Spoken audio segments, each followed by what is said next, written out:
Folks, frankly, this is what happens when we celebrate and encourage weakness and frailty. Sam Mirejovsky here behind the What's Right microphone. Greetings and welcome to this Friday's program. We're almost there. 3-day weekend, dead ahead. I will be off on Monday and see you all again Tuesday at 1 o'clock. So just be aware if you don't hear me on Monday. I'll be back. But here's what I'm getting at. Look, even before the tragic shooting in Minneapolis, I was here talking to you about the frailty of the left. I was playing clips of individuals who were melting down over mere political disagreements. Okay. And well, it plays into the shooter. Of course it does. Because the more we find out, the more we realize that this is an actual honest to goodness mental health crisis that is taking hold of our country. And the problem is that the left has created it, one, has rewarded it and sought its expansion,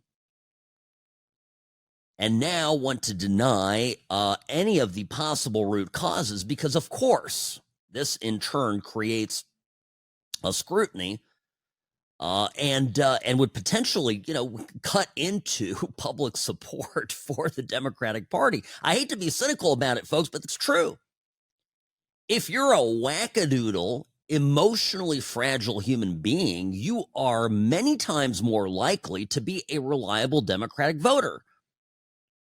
And this is precisely why universities and some schools, starting around the time that I was going through the system, call it some 20, 25 years ago, that schools began doing this ridiculous catering to kids' mental health. Now, that's how it was billed as. It was presented as being positive, as being encouraging. It was sold to us as something necessary in order to further the development of young people and make them healthier in our society. It actually did the exact opposite. The more we spoke about mental health, the more kids got therapy, the more kids were given a pass if they were stressed or felt pressure or were overly stimulated by some fact. In a history class, for example, trigger warnings were issued. You can't talk about that thing in history because it might distress little Johnny. Of course, little Johnny's 20 years old. And 100 years prior, little Johnny would be working on the family farm from the time he was 12. At 20, he would be having his own family. We are regressing as a society. And we're doing it at the behest largely of the left. Now, I'll say this, that conservatives play a role in this to the extent that we have allowed as conservatives, the left to do this. And the self-examination, the self-reflection that needs to happen right now is that enough is enough. And it's, perhaps a day late to really begin turning the ship around, but we must.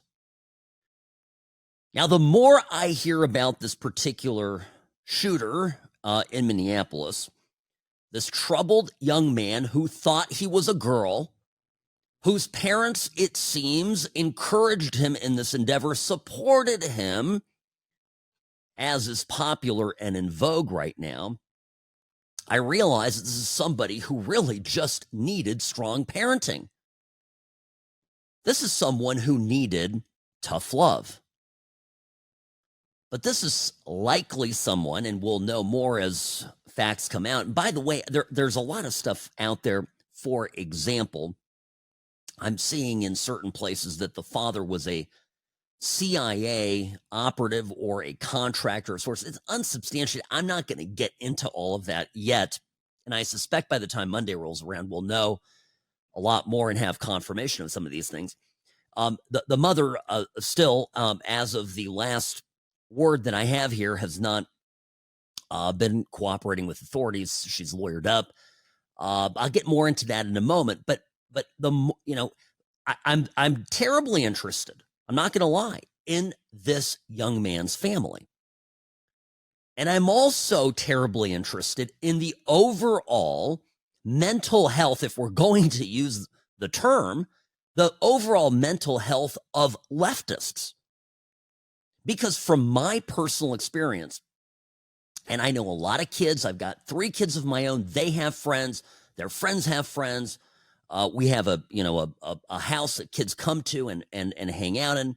So I'll tell you, there is an enormous difference from my personal experience between the children of conservatives and the kids of liberals. And the reason for this, the reason that the liberal kids are less resilient and have more, I don't know how to put this quite nicely, but just are a little weaker overall, is because the parents encourage their, these various emotional responses to everything. They encourage it. It's considered a bonus. Now, the trans thing falls into this. A common sense family looks at a little girl who says, I think I'm a boy, and goes, honey, you're not a little boy. You're a little girl. If you want to dress differently, I'm okay. You're a tomboy. That's fine. But the tale is old as time, but you're not. We're not going to go put you on a course of treatment, so-called gender-affirming care, that will result in your chemical castration. We're not going to do that. And that is right there. And this is a lot of talk in our history about privilege and white privilege and all this stuff, money versus no money. Your biggest privilege in life today as a kid comes from whether or not you were born to common sense parents. If your mom and your dad have their heads screwed on straight, you have so much more opportunity in life, and you will be so much happier than if your parents are catering to your every emotional whim, and they themselves are obviously weakened by their own ideology. Now, look, a lot of stuff right now circulating, a lot of people out there, a lot of leftists, transgender activists, whatever, putting up videos of themselves where they are celebrating this massacre. They're saying, good on you. Good that these little kids died. It's the right thing to have happened because the Catholics have done bad things to the trans community. The Catholics, read conservatives, have done bad things to the queer community, the gay community, on and on. In other words, this was all okay because it was justified, because this is a war.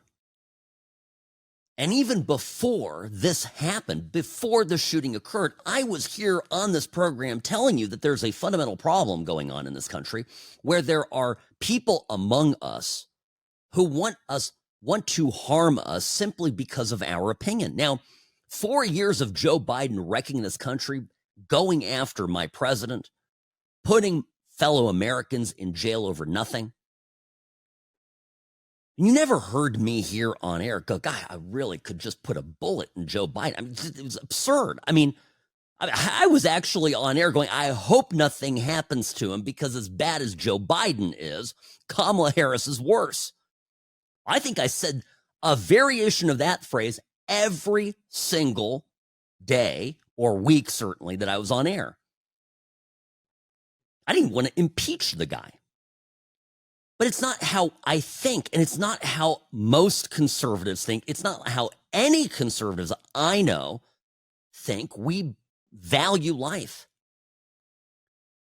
And death penalty is reserved for the most heinous of offenses and crimes. We do not take life in an unjustified way. And the idea that we would target and kill and advocate for the murder or celebrate the murder of the children of our political adversaries is insane to even think about. But that's where we're at right now. Because the kids who were given an emotional pass, the kids whose Every feeling and hurt self moment of feeling blue and down was catered to, have grown up. Now they're adults. They're my contemporaries. They have no idea how to wrestle with their emotions, how to deal with negative thoughts.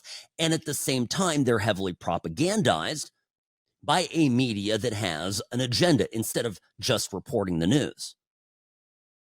They're programmed to hate.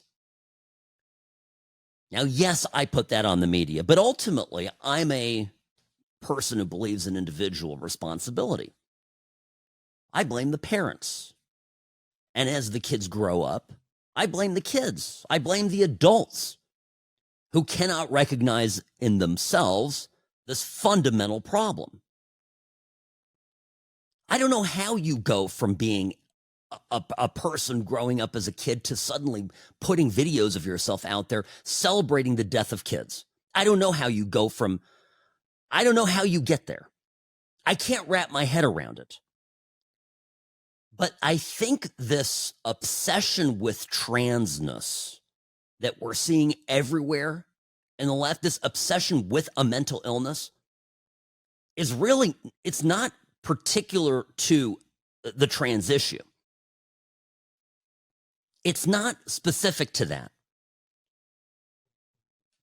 It's just one more element of the cover-up to dangerous mental illness that the left does. They pretend that our kids, their kids in particular, are mentally well. They don't want to admit that it's something to treat. They don't want to admit it's something to fix. So they end up affirming it, just like they do every other emotional failing. And that, my friends, is going to lead to much more disaster and mayhem in the years to come. Sam Mirejovsky, News Talk 840 KXNT. Back in a moment. Don't go anywhere this hour of the program of the What's Right Show, brought to you by Sam & Ash Injury Law, because you deserve what's right.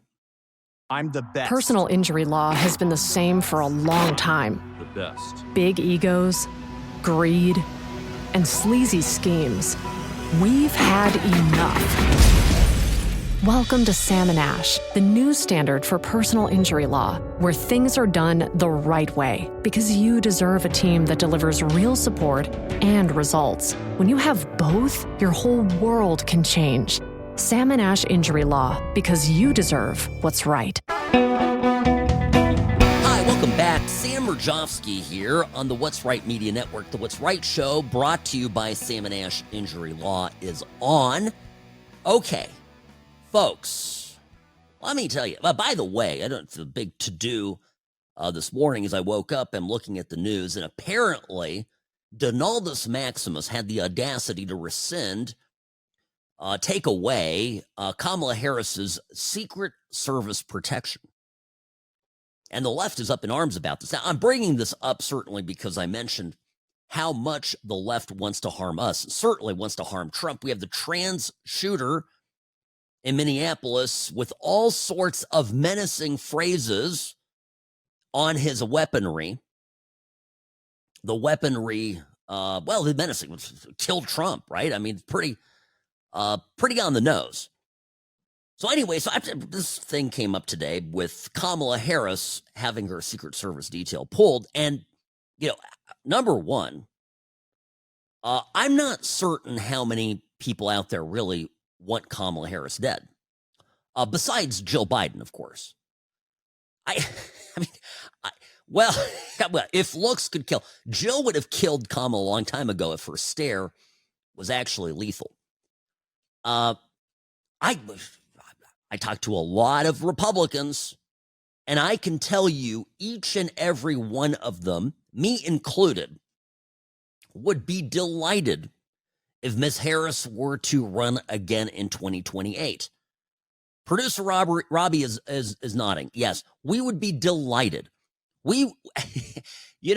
If Trump really was cynical, he would protect Kamala Harris for the rest of her life in the off chance that she returns to some political viability in the Democratic primaries. But I digress.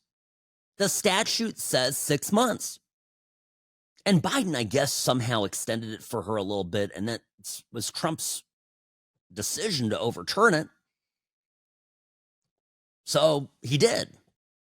By the way, Pence lost his detail in July of 2021, 6 months after leaving the administration. And you'd think, right, that the left, knowing that Pence had stood up for democracy and had stared down MAGA at the Capitol on January 6th and had been threatened by Orange Hitler himself, that the left would have seen fit to extend his Secret Service protection. They did not. So right now, you all can cry more tears for me. I don't care. Now, by the way, I think that this whole when I say the media is the problem, okay, the media. I'm watching all of these interviews, talking to various people about the shooter, and they're just obsessed about the pronoun thing. They're hung up on it. Now, I'm calling the guy a guy because he's a guy. He's born male. He's male. I'm not going to participate in the delusion. Now, some people have taken great issue with this and have emailed me some interesting things. By the way, sam@whatsrightshow.com is my email. @whatsrightsam on X, formerly known as Twitter. You need to follow me there if you don't already. Trust me. Good content that I myself put together and post. And I interact with some of you there too, and I love that. So go on X, go on Twitter. Nonetheless, so I got some nasty grams about this. That's fine. But I'm gonna call him, what he is. I mean, it's a guy. Now the media is obsessing over this. I would like the media to obsess about the dead kids. I'd like the media to obsess about how it is that this young man had a mental health visit by the police. This just got reported, NBC News covering this, had a mental health visit, and then nobody did anything after that. There's no follow-up. I have this sneaking suspicion that the more we learn about this, a particular pattern will emerge. Something similar to the Nashville shooting, which is to say that we're going to find out that the authorities tiptoed around a ticking time bomb because he was trans. They didn't want to touch it. It's become a no-go zone. It's a third rail, like the electrified track, right? That's the expression. Touch the third rail. That's where the power goes, and zap, you're dead. People just don't want to get near it.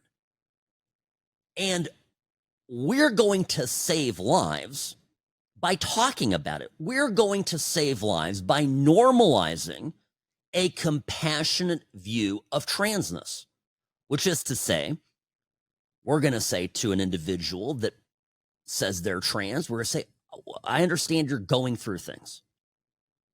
Just like we would have compassion for someone who has alcoholism, or maybe cancer even, or any kind of malady or problem or difficulty that they're going through. Of course, we're going to be compassionate. This isn't hate, but it's reality.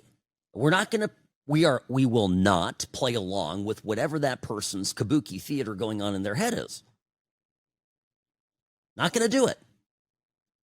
Because one of the risks is that it becomes such a sacred topic and such a taboo topic to question it, that then when there are problems, you can't say, I'm just telling you, I know that Minneapolis is a very progressive city. That is a fact. And that's one of the kind of sort of ancillary stories that's developing here, that they're figuring out that Minneapolis just is even worse than we could even imagined. So that the social services that are involved are not going to want to call the trans kid crazy. Trans isn't crazy. Trans is beautiful. Trans is wonderful. Trans is great. Trans is normal. No social worker in a blue city wants to sign off on the trans kid being bananas. But you and I, common sense folk, look at a trans kid and we right away know that person is nuts. by the way, I was reflecting on this early this morning. My law school class, there was one kid that I'm convinced, looking back at it, would shoot up the whole class. 100%. And fun fact, 2 years later, he ended up coming out as trans. I'm not saying, just letting you know this. Sam Mirejovsky, News Talk 840 KXNT.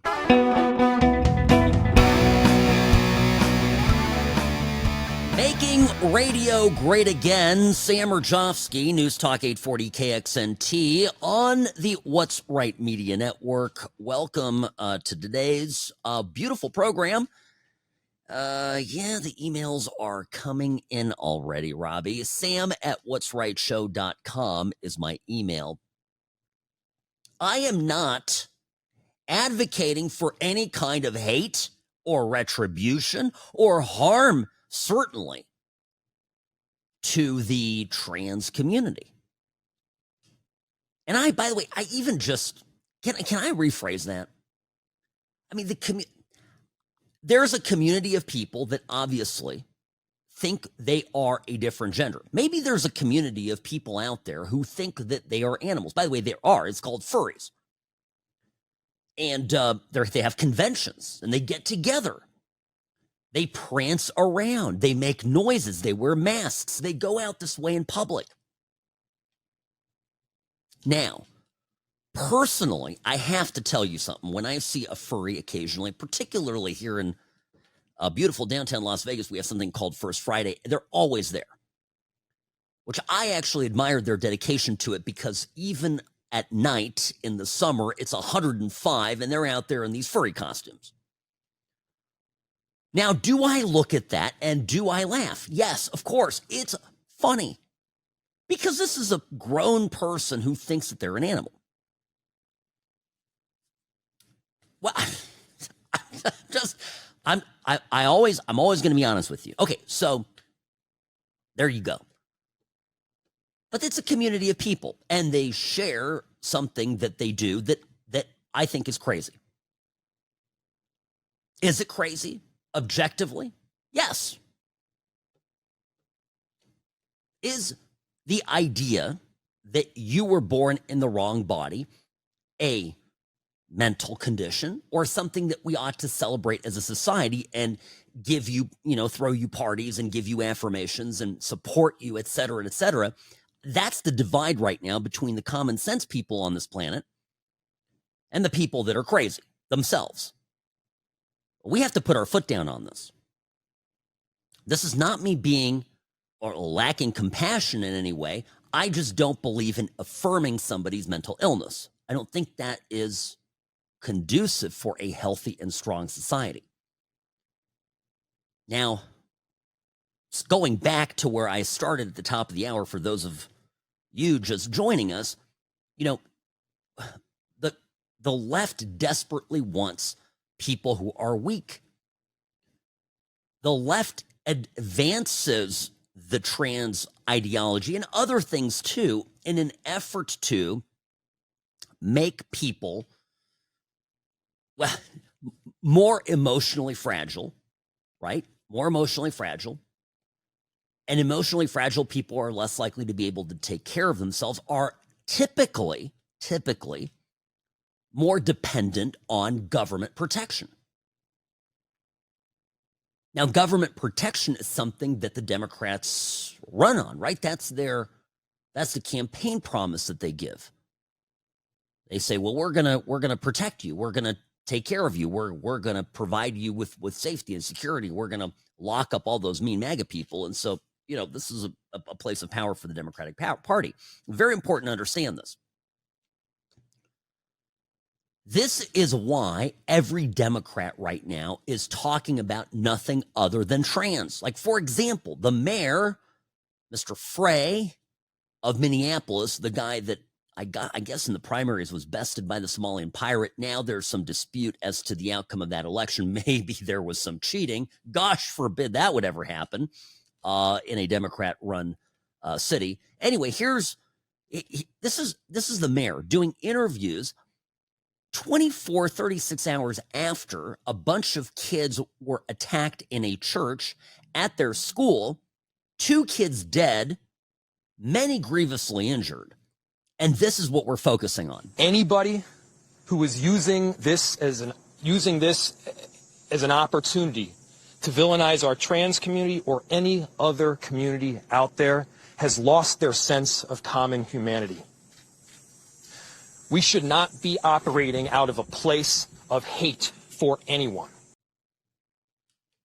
Yeah, this is the most important message the Democratic Party has for you. Yeah, I mean, by the way, no thoughts and prayers. Don't pray for the kids, because they were literally praying. Gavin Newsom wrote this on his Twitter account. They were literally praying. Guess the thoughts and prayers. Guess prayer doesn't work. You silly religious rubes.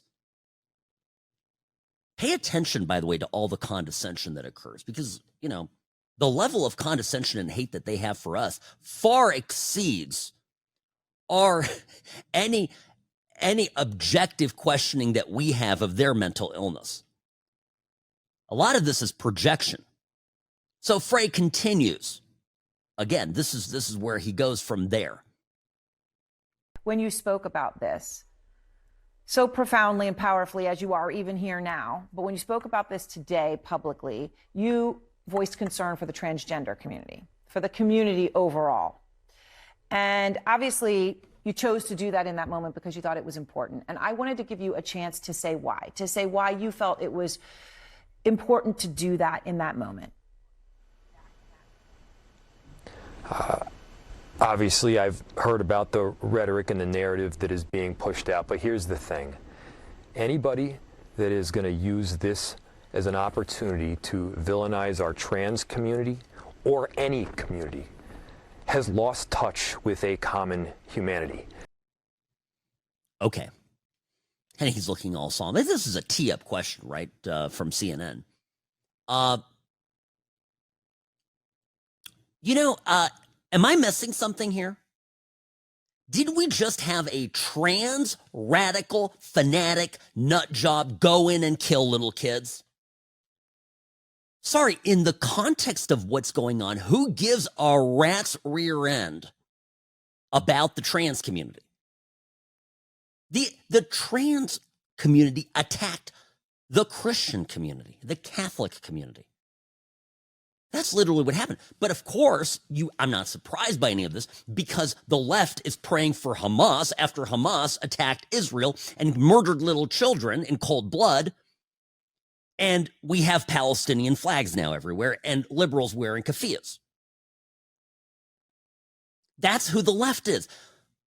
Folks, I'm just trying to connect the dots here for you. These people are insane. And so just as we have a leading politician in Minnesota, right? This is the mayor of the most populous city in Minnesota, going on, wow, it's all about the trans community and all about this. The trans. Meanwhile, there's dead kids attacked by a transsexual crazy person.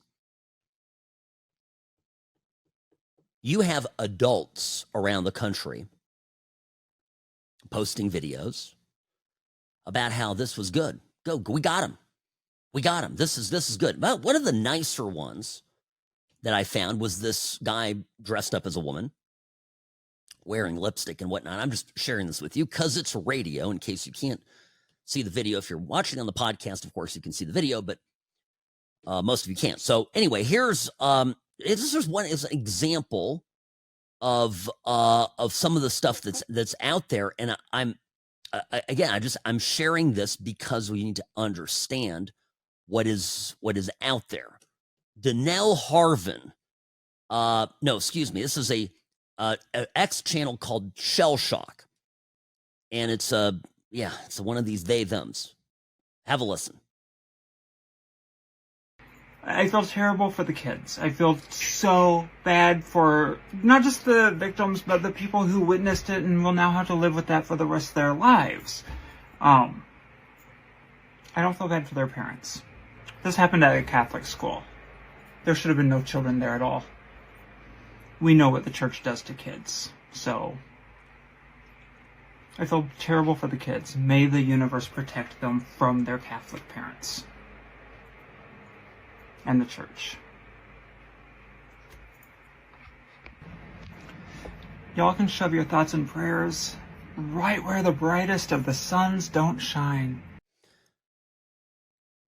So anyway, may the universe protect them from their Catholic parents. They're celebrating. This person is celebrating attack on a Catholic church. Why?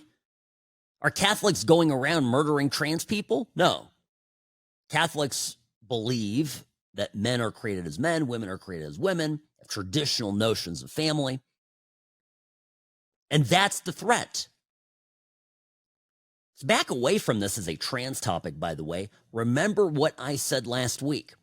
Liberals, the left, has gotten to the point where they view as a physical threat, a call to arms, disagreement. Our country, the United States of America, is built on disagreement. Our founding fathers, if you read the history of the time, had profound and strong disagreements among each other. One of the hallmarks of American open society is being able to debate, to have conversation. What I don't like, what I really, really resent, actually, if I have to be honest about it, is being told by the other side that topic is no-go. You can't even talk about it, or else you're a transphobe. You can't even ask that question. Sam, you can't say somebody who is trans is mentally ill. Otherwise, that is war on transness, and you are now a target. How is this any different from Nazism or communism or any other violent ideology that seeks to maintain its power through the use of force? I mean, it's really not at the end of the day. And that's why you'll see so much of this violent, militaristic imagery being used by these trans activists. Knives, guns, a call to arms. You'll see that kind of imagery by the haters of Trump against ICE. It's a matter of time before we have more and more and more attacks on law enforcement officers. By the way, I got more of this when we come back. I have to take a break. It's a problem, folks. Trust me, these people are bananas. Sam Mirejovsky, News Talk 840 KXNT.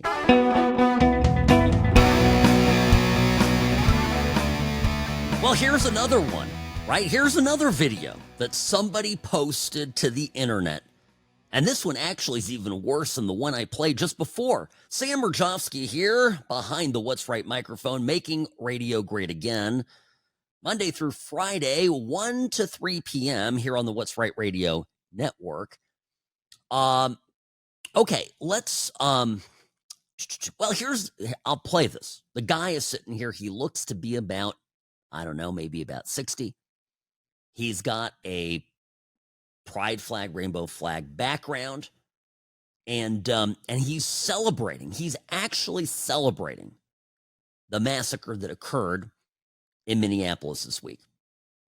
And you know what? There's going to be a lot more of that coming up. You know, especially at these religious areas, you know, hey, we've had enough of your kind coming after public schools, right? It's about time, churches and Catholic schools and religious schools, it's about time they get their turn. That's what I think.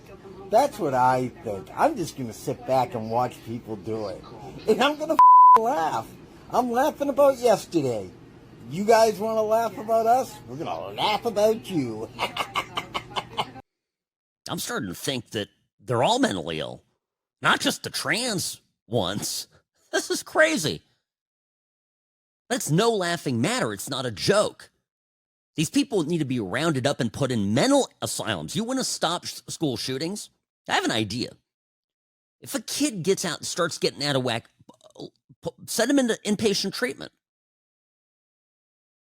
Maybe we take the gender-affirming care money and invest it in psychiatric help. Real psychiatric help for kids that need it, for people that need it. Hell, even adults. I saw this online here. Posts like this are everywhere, right? And there's every day is Trans Day of Vengeance. And it has, in my opinion, what looks like a masculine hand with red fingernails, like French manicure tip fingernails. Okay. Holding a blade. Not very safely, though. Okay. It looks like they're going to get cut themselves. Okay. And it says here, this is the quote. This was out on X, on Twitter. Stop being a nice queer. Take off the kid gloves. They want you dead, and you're worried about being polite. Start acting like your life is on the line, because it is. At what point do these exhortations to violence cross the First Amendment line? At what point do these threats gain the immediacy, that required to perhaps have people and authorities begin to step in? I'm the line of First Amendment guy. I'm just pointing out this is the stuff that people are writing out there. And it's scary in light of the fact that obviously we now know that the shooter in Minneapolis was influenced by this. Now, here's perhaps my most important point. I don't think we can change the left.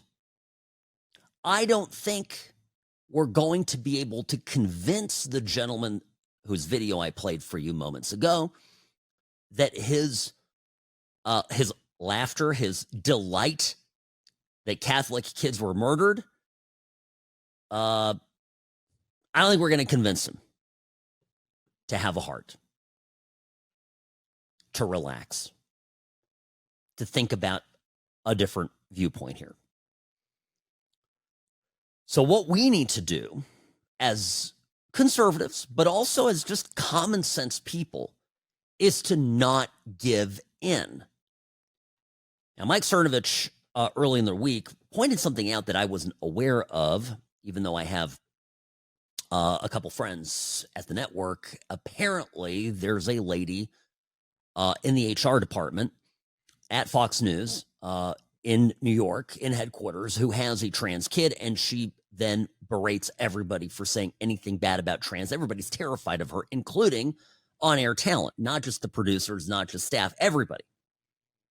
So I witnessed something on the 5 that I want to play for you. Now, I said that first part about the Fox News lady because it could be the reason for this, but we as conservatives cannot pay lip service anymore to the trans indoctrination and the trans ideology. We have to understand that this is a problem and it's dangerous. These people are dangerous and they're crazy. And so here was, and this just, what was this, Robbie? It was just the other day. Kennedy was a former MTV host, conservative gal, talking on Wednesday. So this was 2 days ago on Fox's The 5. And listen to what is said here. Do you think there could have been something done if someone changes their name and thinks they're another gender? Would you not have them have access to weapons? No, I think there are trans people who are stalked and they are terrorized and they worry about their own self-protection and they deserve to protect themselves. I worry about someone who has ever gone to the doctor and says, I feel a little anxious. Can you prescribe me some Xanax for a plane? And then all of a sudden their name goes on some federal database. Yeah, and they can never get a weapon to defend themselves. There are plenty of laws keeping good people from buying guns and ammunition. We talked to Joe, our local sporting goods guy, and, he's furious that people who deserve to protect themselves and their families, for people who enjoy sporting life, that they are not capable to go in and buy a weapon without some sort of registry. Yes, this person was mentally ill. It's not the trans part. It's the part that he was absolutely, completely evil. It's not the trans part. It's that he was just this evil guy. Now, I give Kennedy props for using the right pronoun. Now, I'm a Second Amendment guy. So I am resistive to really limitations on, excessive limitations on the ownership and possession of guns.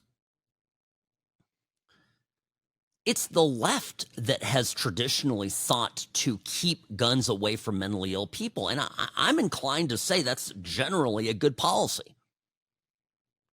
Somebody has a mental condition, maybe they shouldn't have a gun, right? Now, is thinking that you're in the wrong gender a mental condition? Right? When we start to affirm mental conditions, let's just move on to schizophrenia. Let's give schizophrenic guns. Let's give people who think they're God guns.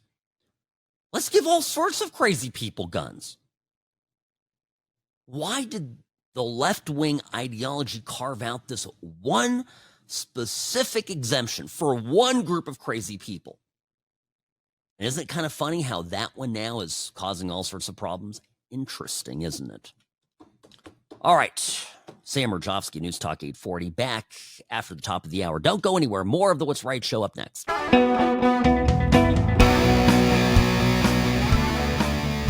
Greetings, friends, and welcome back. The What's Right show is on, your place for common sense conservatism, Monday through Friday, 1 to 3 p.m. here on News Talk 840 KXNT. We will be off on Monday. I'm sorry, the station is closed. No show. I'll be back on Tuesday, 1 o'clock at the usual hour. We'll catch up on everything we've learned over the weekend. Now look, folks, a lot of things going on at the CDC. I touched on this yesterday. And, as I think about the emotional and psychological frailty of the left, I've come to the realization that everything that I talk about with someone, any person, is going to start coming down to certain touchstones, certain like measurements of that person's sanity. I'll give you an example. We're not going to talk more about the trans thing. I'm just saying, for example, you can ask somebody, how many genders are there? If the person doesn't give you a straightforward response on that, they're not a serious person. If I have to describe to you the fundamental problem right now at the CDC, at the National Institute of Health, and other health organizations within the U.S. government under the Biden administration, frankly, during the Trump first term, they're filled with people who were just excessively woke. And they wokeified medicine. Like, you can't claim to me to be science-based and then tell me with a straight face that there are 300 genders. It just doesn't work. This is fundamental. And the people that are leaving or getting fired at these various agencies are writing big letters and, big documents, and these dissertations are getting picked up by the mainstream media. The mainstream media is having a field day with it because they are making the case that America is losing the best talent we have from important government positions. But the more we find out about these people, we find out they're bananas. Okay, so give you an example. And this was an exchange. Let me see when this was. I don't want to lead you astray. This was yesterday, last night, on CNN Newsnight with Abby Phillip. And Scott Jennings was on there. Okay, now Scott Jennings, they're talking about this guy, Dimitri Daskalakis. Now, he's the former director of the National Center for Immunization. Now, the immunizations right now, the schedule of childhood immunizations is under review. We have some problems with this. There are legitimate questions being asked about, are we over-vaccinating our kids? When I was little, I had a handful of vaccines. Now it's tripled, quadrupled. It's a little crazy. And along with increased immunization, there has been corresponding levels of autism. Now, again, correlation does not prove causation. I understand this, but it merits investigation. And RFK Jr. has pledged to do this. So this Dimitri guy, Dr. Dimitri Daskalakis, I think that's how he pronounces his name, writes this giant thing, this novella, reasons why he's leaving and that this is terrible and that Kennedy, RFK Jr., is a threat to public health and all this stuff. Okay. Now, pictures, of course, have emerged of Dr. Daskalakis in all sorts of BDSM wear. He appears to be a gay man, which is fine. But there's a lot of pictures of him doing some weird stuff, okay? Not exactly confidence inspiring. I'll believe it there. But Scott Jennings makes this great point.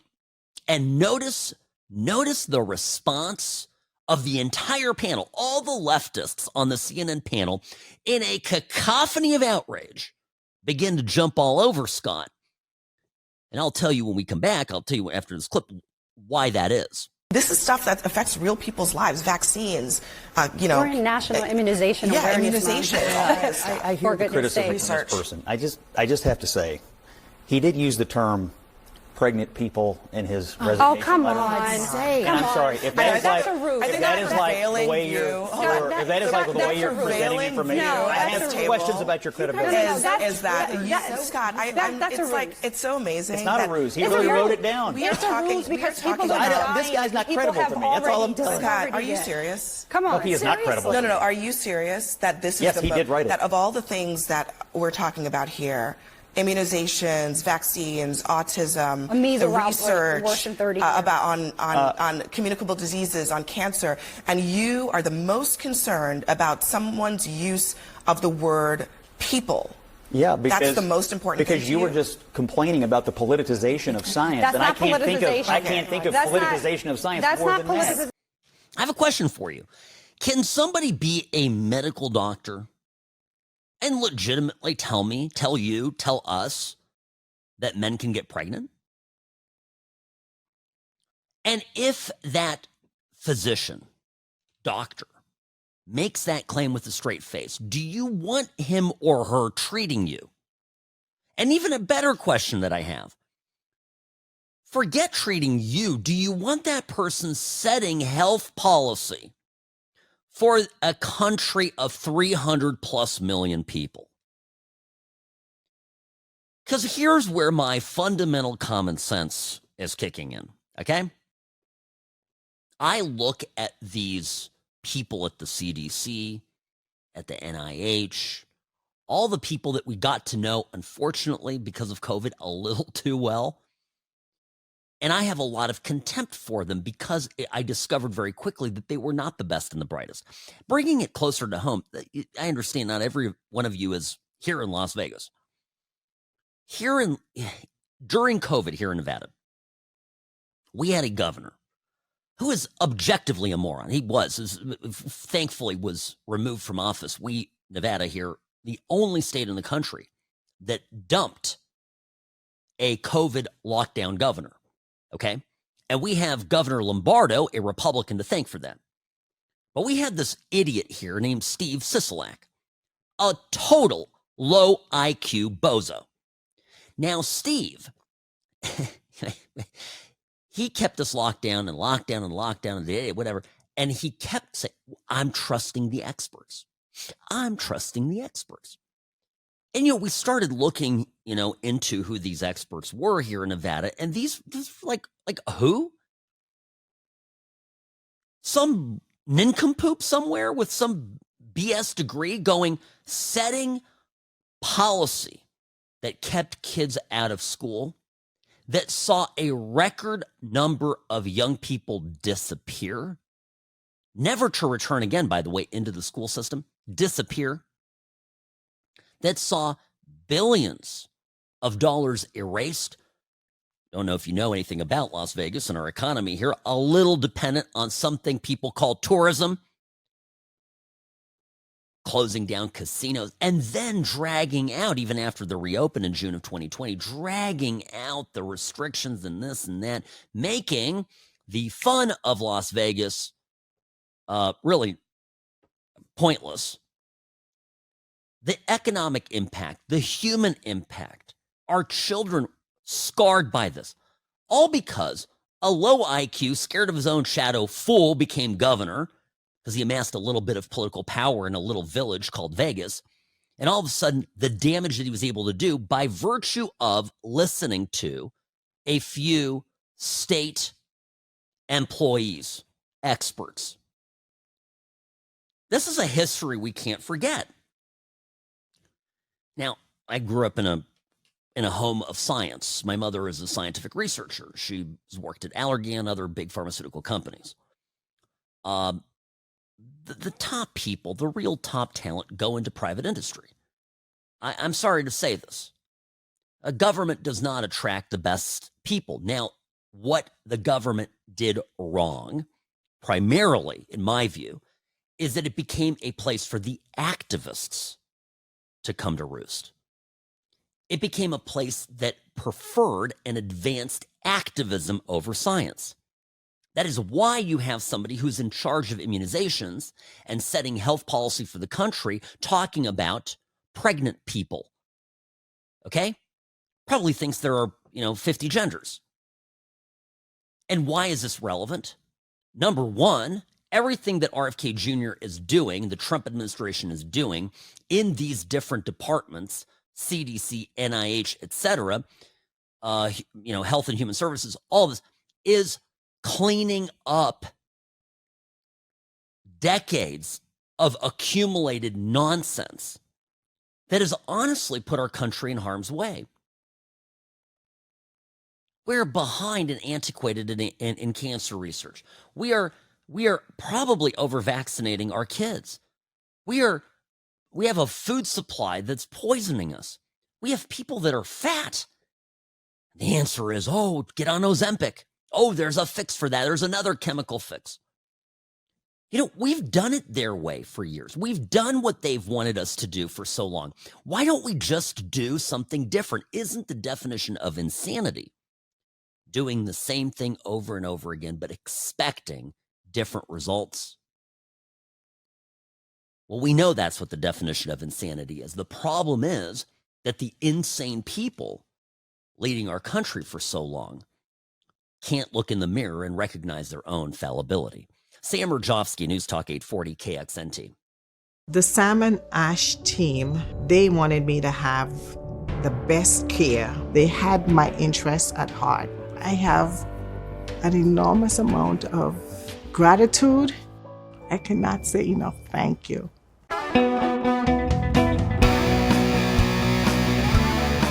Rarely wrong, always right. Sam Mirejovsky here behind the What's Right microphone. Greetings, friends. Welcome back. Great to see the emails coming in. Perusing these, some, of course, quite hostile. Well, I'm reaching people that disagree with me. That's good. And welcome to the program. Great to have you listening. Sam@what'srightshow.com is my email. At What's Right Sam on X, formerly known as Twitter. Do follow me there, particularly if you're upset with what I say, because then you can respond to my posts. And you can tell me how wrong I am. And if you make a good argument, I'll respond. I like that. I enjoy that. I enjoy a dialogue. We do not have to always agree. Now, I guess I was mentioning COVID yesterday, how it radicalized me. It got me back on the air. I mentioned the genesis of leaving my show in LA, moving to Vegas, and then getting back to my radio passion. And I like that, I like that RFK Jr. is talking about COVID. I don't want the left to just say, well, it happened 5 years ago, Sam. It happened 5 years ago, and let's not look back. Let's look forward. I don't like that. There has to be accountability for that nonsense. And RFK Jr., I love this, was an interview. He sat down yesterday with Fox and Friends. Just as everything began popping at the CDC, people were quitting. The director got fired. She's fighting the termination because, of course, that's what all of these fired losers are doing. No, I'm not getting out of the car, Mr. Police Officer. No, I'm not going to. No, I'm not. I'm not resisting. I'm not resisting. It's the same thing. It's the professional equivalent of it. What? The president fired me for my job that's under the executive branch? No, I'm not leaving. It's a wrongful termination. Well, anyway, I'm not going to go particularly well. Anyway, RFK Jr. talked about the problems at the CDC, and he brought up COVID. And this was a very just good on him moment because, listen, if you're a parent and you're listening to me and your kids were at school during COVID, you know exactly what I'm talking about, and you know exactly what RFK Jr. is talking about here. The CDC has problems. We saw the misinformation coming out of COVID. They got the testing wrong. They got the social distancing, the masks, the school closures that did so much harm to the American people. Today on CDC's website right now, they list the 10 top the 10 greatest advances in medical science, and one of them is abortion. Another is fluoridation, another is vaccines. So we need to look at the priorities of the agency. If there's really a deeply, deeply embedded, I would say, malaise at the agency. And we need strong leadership that will go in there and that will be able to execute on President Trump's broad ambitions. If rates of autism in kids continue to go up, why not look for a root cause? Why not look to fix it? I think it goes into my broader criticism of the left. They want these pathologies, if we can call them that, right? They want these shortcomings. They want these weaknesses in our society. The more weak people, the more autism, the more government help is needed, the more government programs, and therefore the Democrats are able to grow their vast patronage networks across the country. It's what they do. If school districts need more autism support, it's a good thing. Those are more good-paying jobs for friends of top-ranked Democrats. Sorry, I'm a cynic. I've witnessed this. I just went to a school board. I was at someplace here in town for the Clark County School District, in kind of an office building of theirs.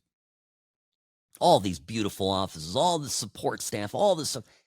It's a patronage operation. All right, I'm going to leave it at that. These are good-paying office jobs that are handed to people who are politically connected. That's what it is. So RFK Jr. makes a great point here. Now, there was another great moment in this interview on Fox and Friends where Brian Kilmeade asks him, he's talking about the shooter in Minneapolis. And he says, Kilmeade asks, okay, you're dealing with the person who's was transitioning, whatever. Are you going to be examining at all some of the drugs that are used in order to make that transitioning happening to see if it plays a role? Because we also know there was a trans shooter in the Tennessee situation. As a matter of fact, there are multiple trans shooters in the past several years, 5 or 6 of them, depending on how you count them up. And here was RFK Jr.'s answer, which I think was important. We're launching studies on the potential contribution of some of the SSRI drugs and some of the other psychiatric drugs that might be contributing to violence. Many of them on there have black box warnings that warn of suicidal ideation and homicidal ideation. So we can't exclude those as a culprit, and those are the kind of studies that we're doing. It's reasonable. I know the left wants to paint RFK Jr. as some sort of a madman. But again, if we've had an exponential rise in these school shootings, don't we want to know if these kids are being fed drugs that are making them go crazy? Don't we want to also have a conversation about marijuana, about THC, and its effect on young and developing brains? We can't just, it's so reductive to say, what's the gun? Countries that have, by the way, big gun control, people go out with knives and butcher people. All right? You want to get the key thing that he says here, and it's you almost blink and you missed it. When you're looking at culprits in this, right? You're identifying root causes. That's really important. And so with all of that, RFK says the CDC is in trouble and that personnel changes are on the way. This is what the attorney said. When CDC Director Susan Menarez refused to rubber stamp unscientific, reckless directives and fire dedicated health experts, she chose to protecting the public over serving a political agenda. For that, she has been targeted. So she says you have a political agenda. Deborah Horry, the chief medical officer, has resigned. The infectious disease director, David Jennings, I think, has resigned as well. Is this something that's caught you by surprise? What's your reaction to people that are getting a little worried? I think that, no, it has not caught us by surprise. Again, I cannot comment on personnel issues, but the agency is in trouble, and we need to fix it, and we are fixing it, and it may be that some people should not be working there anymore. Great. Why double down on failure? It's time for a rethink, and that is exactly what we voted for. Sam Mirejovsky, News Talk 840, KXNT.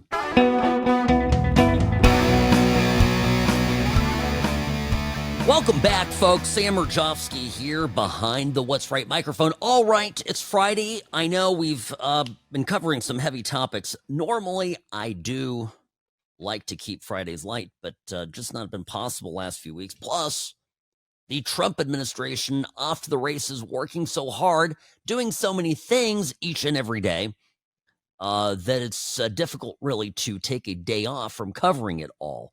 Now, one development this week that I want to record before we close the week out is the various reactions across the country to Trump's crime crackdown. Now, as we speak, Friday, August 29th, there are units being deployed, Homeland Security deployed into L.A. In fact, I was looking at a video this morning of units pulling into downtown L.A. This is an armed presence that we have not seen so far in the city of Los Angeles. Other blue cities getting targeted as well. Talk of Chicago being next, that there are units on the way and deploying in places around the city.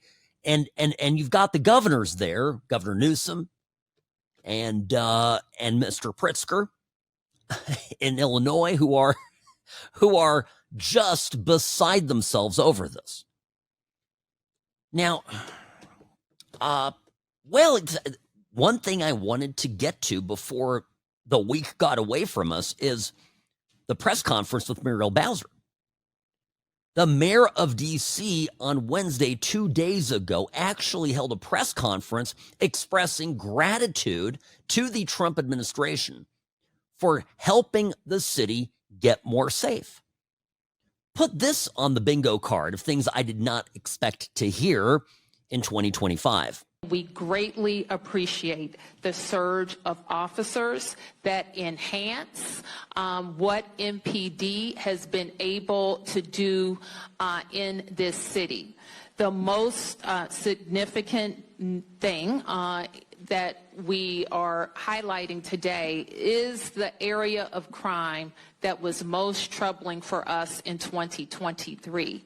Now, we have driven it down over the last years, but I'm going to get my glasses so I can make sure I can see it correctly.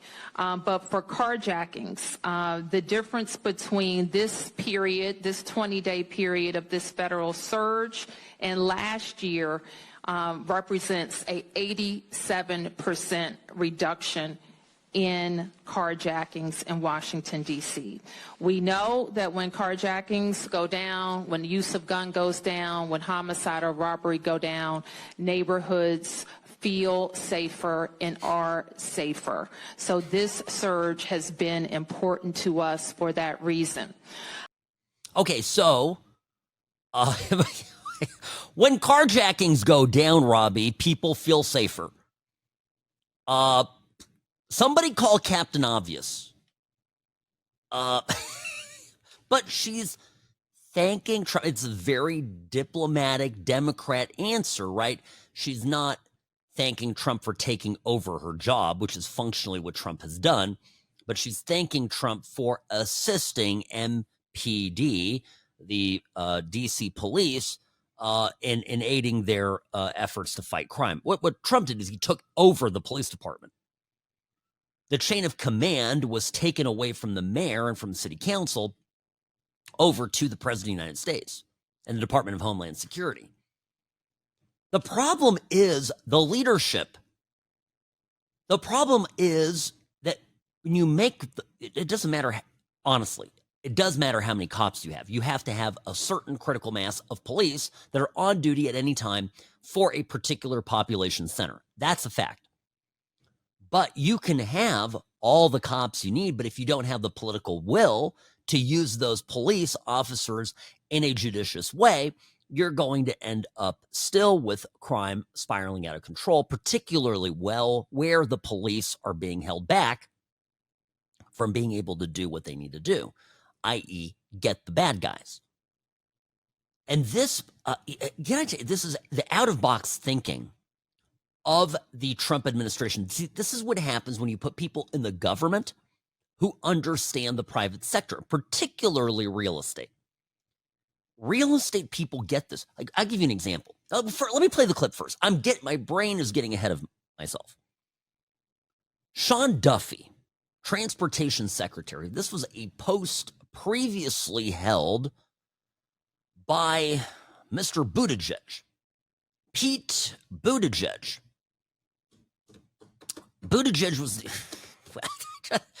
Buttigieg told Sean Duffy when they were doing their little meeting, Trump won the election, so there's a transition, and, Trump names Duffy as the replacement for Pete Buttigieg, the incoming transportation secretary.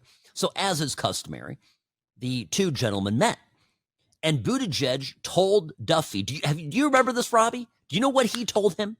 He said the transportation department runs itself.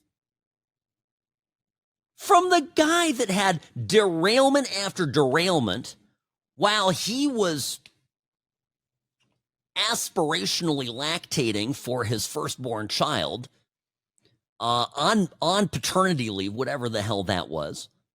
The department ran itself. This is what Duffy's. The guy said the department runs itself, and he's like, "Well, I don't think so," because Duffy now is coming in and making some changes. Amtrak, main train station in Washington, D.C. Listen to what they did. And, what can people expect the changes to be? So first off, DOT owns Union Station, and we've had a lot of partners that we've subleased to or we've leased to. We're going to take it back, and we're going to drive out the homelessness. We're going to drive out the crime, and we are going to, I think, bring in more retailers. I think more customers. It'll be better revenue. And again, this is our capital city. It should be beautiful. Yeah. And the president wants a beautiful capital. I want a beautiful capital. And so this plan is going to make Union Station represent the president's vision of what America can and should look like. Train stations are transportation hubs. People go through there. You get foot traffic. If it's beautiful and safe, you can add retail. If you police it and keep the undesirable elements out, this real estate becomes more valuable. People in the government don't get this more often than not. They just view it as a government bill. It's a train station. That's what it is. Trump looks at it and he goes, this is a leasing opportunity. This is a building that has thousands of people go through it every day. These people are commuters. They have jobs. They have money. These people are waiting for a train, getting off a train, want to grab a coffee, want to grab a sandwich, want to maybe buy a gift or something. They're leaving the city. They're coming to the city. They're tourists, whatever. Everything I just mentioned is a business. They can operate a store inside the station, make money, and in turn pay rent to who? You and me. Well, the federal government, but, by extension, right? That's revenue for the government. And that's money that goes into the people's purse. This is all good stuff. I don't know what Pete Buttigieg was doing. Honestly, I could see that he just thought the thing ran itself. Yeah, I guess he went on bike rides, and he hung out. But it was kind of like a lot of these Biden people were these no-show jobs. Everybody was just sitting around looking pretty. Meanwhile, a handful of truly evil deep state cretins were driving the country into the ground, running the auto pen, and propping up Biden every once in a while since people were asking questions about his mental fitness. So Duffy's onto something. And it's not, again, if I'll give you an example here in downtown Las Vegas. This is how private sector people think versus the public sector. So, we have this arts district area where my office is, and it's slowly starting to gentrify. But of course, there's homelessness and problems like this, whatever. Now, very important for the police to keep those elements out. But now that we have successfully got not one, but 3 concurrent residential developments, low-rise and high-rise towers here in the neighborhood, we're going to have residential, real residential, not just an apartment or a house here and there. And these people are going to live here, hundreds of them. They are going to walk the streets. They're going to go and patronize the businesses. We're going to get a critical mass of normal, wage-earning professionals living in the area. And I predict over the next 2 years, you're going to see all the kind of street urchin weird element that was here kind of go away.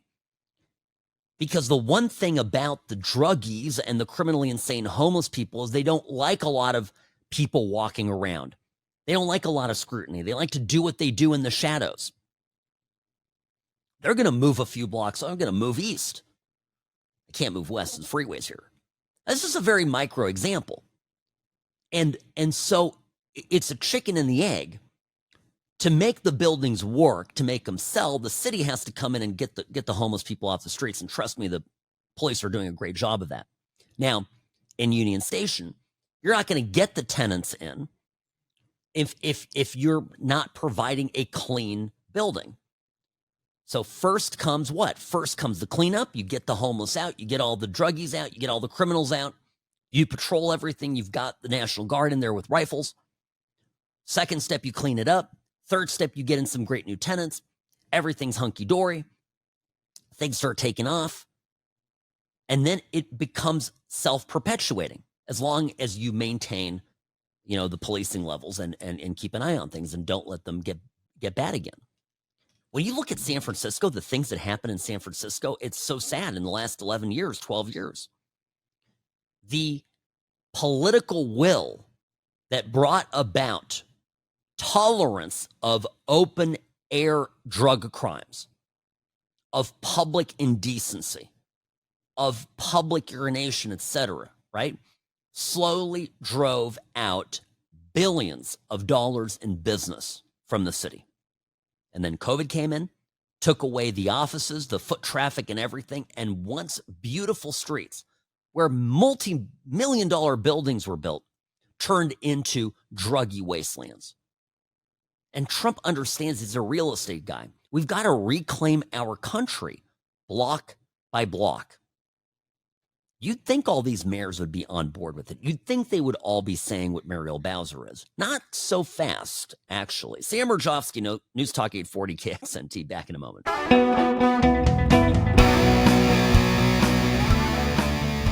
I really see so much of what Trump is doing as getting back to the basics, right? Clean up crime, get the economy moving, secure the border, put America in its rightful place of strength on the world stage, and wait for the golden age to come. Sam Mirejovsky, News Talk 840 KXNT. It's interesting. I saw some polling back and forth on whether Mamdani is going to win in New York. I still think he's likely to prevail, regardless of how that race works out. I did have a thought about this earlier in the week. I tweeted it out. I put it out on X. I meant to talk about it the next day, and then, of course, all hell has broken loose this week, so I haven't gotten to it. By the way, follow me on X, at What's Right Sam. And sometimes you guys send me videos on X, and we end up using them as clips here in the program. So send me good stuff that you have. Please do.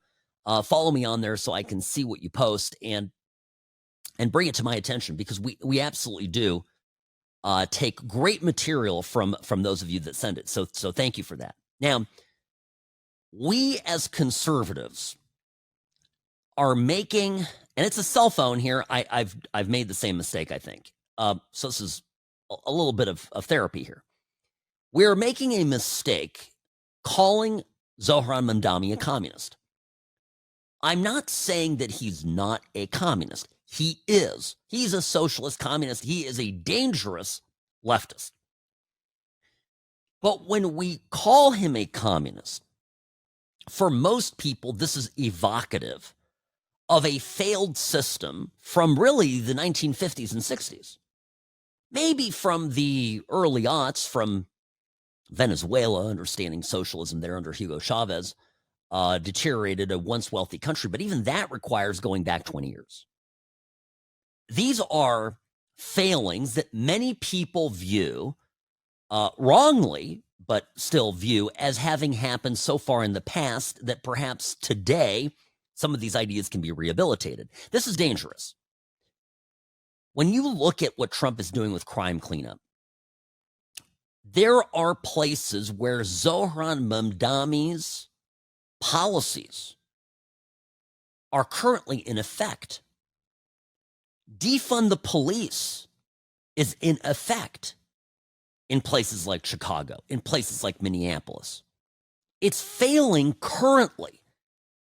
You don't have to go back to Eastern Europe post-World War II. You don't have to go back to China starving. You know, China under communism was so bad off. People were eating people. Cannibalism was practiced because of the famines. Communism failed so spectacularly that the Chinese communists quit practicing communism and turned on the capitalist spigot in order to save themselves. But that's all in the past. You're not going to appeal. Literally, what Zohran Mamdani wants to do is failing currently. There are state-run grocery stores around the country, and one by one, they've all failed or are failing. We've tried the defund police. We've tried to go woke on prosecutors. One a big fixation of Mamdani's is to go and reduce, basically eliminate all misdemeanor crimes. Going easy on criminals is practiced all over the country in blue cities and to disastrous and deleterious effect. So that's what we ought to focus on. He is yesterday's news. That actually, if I was going to give any advice to his opponents, is I would focus on the fact that he's not the latest and greatest thing. He's literally a fad that is on its way out. And these New York liberals are so unbelievably dumb that they have decided to go with what was in style 5 years ago. Zohran Mamdani is Summer of George, July, August of 2020. Now, the better part is, of course, by the way, you think these people are stupid. You have no idea how dumb some people are. This was last Sunday. A Mamdani supporter went out there, doing interviews on the street, right? So a Mamdani supporter gets asked, what do you like about his policies? Now, this is just, listen to this absolute insanity. I'm all for Mamdani. What's your favorite policy of his? You know? I don't know enough. But you're a supporter and you don't know his policies? I'm like just a sort of a general, like, go-getter. Supported, like, getting rid of all gay people and you didn't know that. Well, that'd be crazy, but I would probably hear about that one. But I appreciate you guys. Would you support him then? No, I wouldn't. He is a Muslim. You guys just keep saying that. There's like no idea. And by the way, it goes on and on. It's just a taste of it. The girl finally is like, oh, well, I just don't really know anything. I'm just, it's all fine, whatever. It's just, I'm putting this out there. At the very moment that Trump is demonstrating what old school policing, broken windows theory policing does, and how it can fix crime-ridden, blighted areas, you've got New York preparing to go headfirst into another, and basically the darkest chapter of its history, potentially. This brings me to a kind of a higher level observation about all this.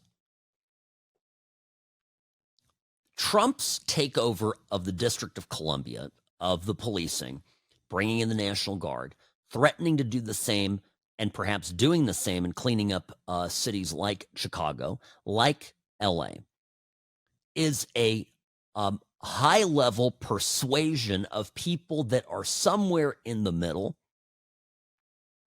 who aren't as whack as this girl, but they aren't you and I. They're kind of Trump agnostic. Maybe they don't like Trump, think he's orange and slightly Hitler-esque, but they'll come to accept over the next couple years that their neighborhood is safer.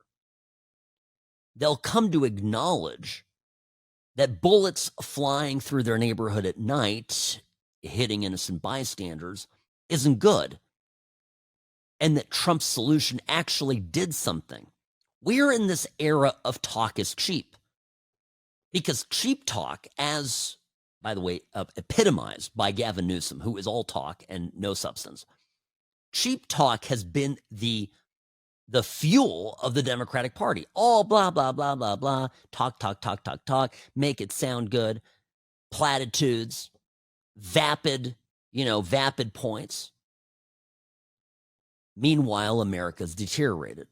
America's become less safe. Americans have become less wealthy.